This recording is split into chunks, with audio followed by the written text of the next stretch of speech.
Over again. Hey guys, welcome to Oddcast. I'm your host Joe, and I want to talk to you about Prey. So guys, as you know, there's a new installment in the Predator franchise, of which I'd say the last couple have been kind of hit or miss.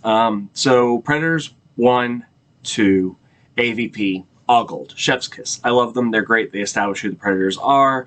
Kind of this fun thing. If you've ever played Concrete Jungle, I know it's not a movie, it's a video game, but it is fantastic, and I must ask you, why haven't you played it? I'm just kidding. There's a really good reason you haven't played it. You probably don't even know it exists. But then you get kind of weird. So then you have Predators, which is also a good one, but then you enter into what I consider to be the crap age of Predator movies, which seems really weird to me. They seem like they're not that hard of a thing to write. You have a trophy hunter alien race that hunts down things that are dangerous and deadly, so kind of like what Earthbound trophy hunters do, except they seem to have a little bit more sport and a little bit more actual honor behind what they do. At least until you get to Alien vs. Predator 2, which introduces the Predalien, or as I like to call it, the Alien King, and that is just a not good concept. I don't know how you mess that one up, but it's just not great. And then you have the Predator, which in my opinion is the worst of the entirety of the franchise. And now we have gone from the Predator to Prey, which is the latest installment in the Predator franchise. And this time it is a prequel to the 1987 hit with Arnold Schwarzenegger, and it takes place in Great Plains. You follow a tribe of Comanche warriors as they hunt on the Great Plains in 1719. Now, the premise is kind of, I like it. I enjoy the idea of going back in time and seeing previous hunts. Kind of the same thing that I wish they'd do with Jeepers Creepers, where you follow the titular character, or creature in this case, as it does things before you get to what you know is coming.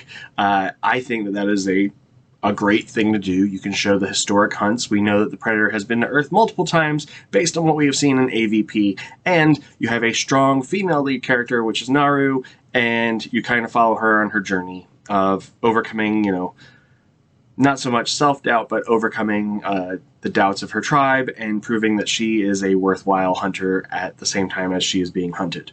Now, I made reference to Concrete Jungle earlier, and I'm going to make reference to it again. This Predator that is the Predator in the movie is dropped off on the planet. Now, I've only seen this done one other time, and that's in Concrete Jungle. A failed Predator, or a Predator who failed their hunt, gets locked off on a, not prison planet, but on a hostile planet, and it has to deal with it. So, let's get to the things that I think the film did right. I think that Amber Midthunder did a great job as the lead character, and I will gladly watch another series follow-up with her. We do know that the pistol that she has at the end of the movie is the same one from my favorite Predator movie, which is Predator 2. So there's that. I think that the use of non-verbal communication styles, really cool. I thought the look of the Predator was really cool. I thought the explanation for some of its gadgets, also an interesting take. I thought that was all steps in the right direction. And I enjoyed the kind of further development of the mythos of the Predator legacy. I'm totally on board with that. Things that I did not necessarily like in the movie. Over the course of the franchise, they have linked one thing to every time that Predator has come to Earth. It is incredibly hot. And this time, they just left that out. It just wasn't there. It wasn't even a thing. So I had a hard time wrapping my head around. It's not a pivotal hot season in North America. There's no fires. There's nothing like that going on. But there's a Predator. This is, of course, satiated if I consider the Predator that gets dropped off to be more of a prisoner. Like, somebody who did wrong, now this is their punishment, they're having to restart themselves. There's also a popular theory online that says that this is that Predator's first hunt, which I guess also makes sense, but like some of the things I didn't like, it just seemed to be killing anything that it could find. Like, it just seemed weird to me, like some of the things that it was killing, like not so much the wolf, although the lone wolf was weird because it wasn't a pack of wolves, and it really should have been if you wanted to make that a thing. I think it was more of like a coyote, but it wasn't. The bear fight was kind of weird to me. Cool. I mean, I get it. You're establishing that the Predator is a dominant species, but the killing of the rattlesnake to me, I was just like, okay, but why? The rattlesnake really isn't even a threat. Like, it's just a thing. Now it's dead. Okay, cool.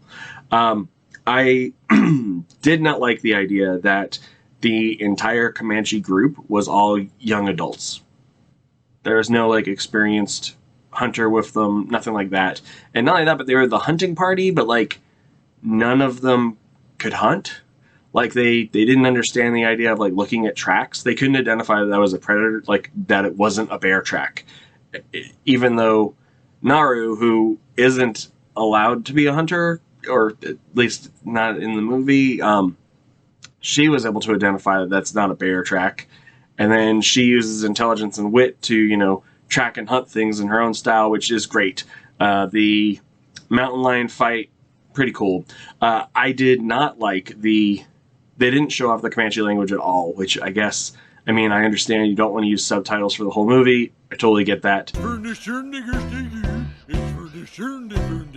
I don't think Americans watch subtitled films.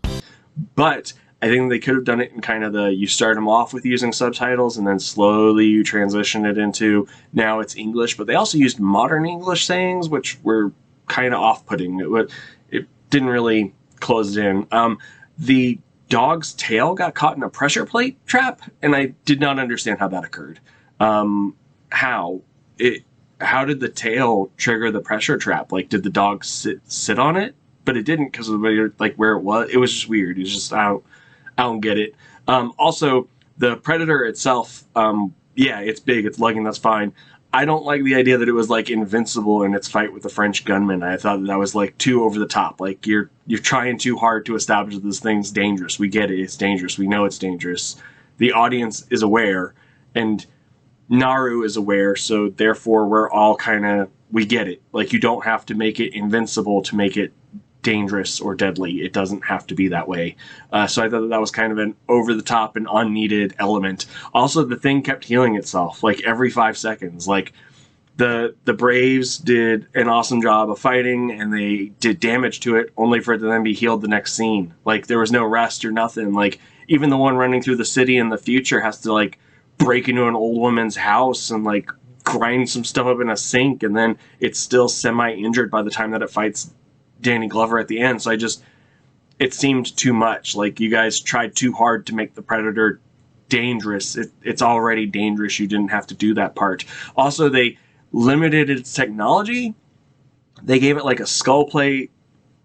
Looked cool. I mean, that's obvious, but at the same time, AVP establishes that even when they were visiting the ancient civilizations, they had that metal plate that they're famous for, and they had the high-tech armor. So it just, again, it was like a weird, I get you're trying to do something different, maybe. I think maybe this would also help if they did a better job of explaining, like, if you're going to have this stupid predator civil war, like, I guess make it so that you can identify who the tribes of predators are a little bit better, a little bit faster, and then build it from there. Like, maybe one of them has this type of technology and the other one has this. That said, the movie's super enjoyable. It's very much a popcorn movie. I don't think of it as being like oh, wow, they totally blew my mind with this one. It's just not what happened. Is it good? Yeah. Would I list it as one of the bad Predator movies? No. AVP2 and The Predator are still top tier of this is a shit movie list. But Prey is somewhere in the middle ground. Not nearly as good as Predator 1 and 2 or AVP, but I'd say it's more in the mid-tier with, like, Predators. So, is it worth watching? Yeah, I'd say watch it. I think that anything that they got wrong, they can course correct before they move into the second movie, because I feel like they're going to do a sequel to it, because they have to establish the legacy of that gun. But I feel it was worthwhile. I think you guys should definitely check it out. Let me know what your thoughts are, though. Like, do you think that they can course correct the Predator franchise? Do you think that they should do more of these in the past movies to establish what's going on? What would you like to see happen with the Predator? To me, it seems like such an easy thing to write. You have a trophy hunter with honor, only hunts things that it considers to be deadly. Don't put it against things that aren't deadly, and you should be fine. To, like, tell a story with it. But they just, I don't know, I just get the feeling like they don't know what they're doing with it. And I feel like the same thing's kind of happened to Alien, where it's like, you have to, there's a balance here. Not to pull up video games, but, Protoss and Zerg, they're pretty self-explanatory. You know who they are, what they do. Just run with that. I think the idea of like doing the weird Civil War, yeah, you could build it up, but like you have to establish it somehow, and I don't think that they really have a niche to tell that story yet, except for when they did The Predator, which is just not good. It's not a good movie. Not even a little bit. Like, I bought it and I just can't even watch it again. I'm just like, no. But I could watch Predators again right now. Like, if you were like, hey, let's watch Predators, I'd be like, all right, let's do it. So let me know your thoughts. I'd love to hear from you. Thanks for joining, and stay safe out there, guys.